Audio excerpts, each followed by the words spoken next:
pod vrbou, kde se voda točí.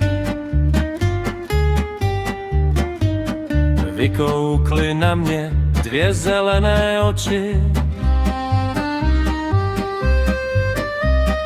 Měl sako z rákosí a boty od bláta.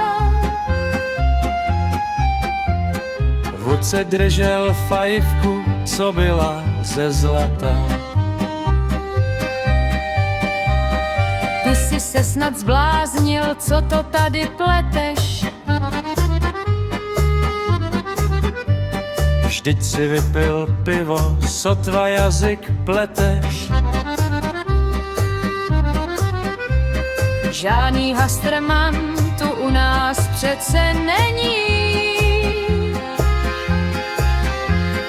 To jsou jenom žáby a tvé poblouznění.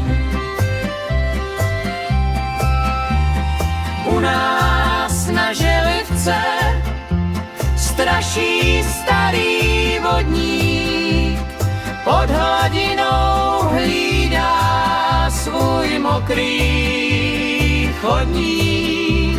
Měchy pěkně dýchají, pasa do tmy buší.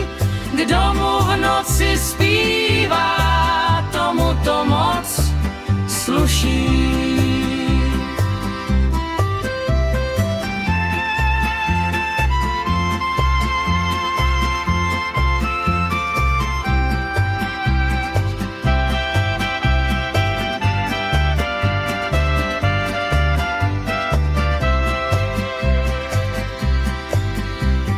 Říkám ti to vážně, podal mi i ruku.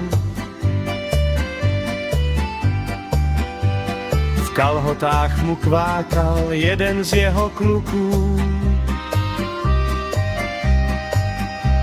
Chtěl prý jenom tabák a taky deci vína. Že je s ním pod vodou občas hrozná dřina.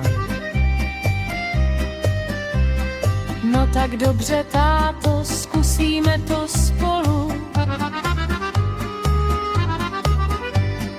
Půjdeme k té vrbě dolů od výmolu. Když ho tam uvidím, dám mu pusu sladkou. Nebo ho hned praštím svojí vařečkou hladkou.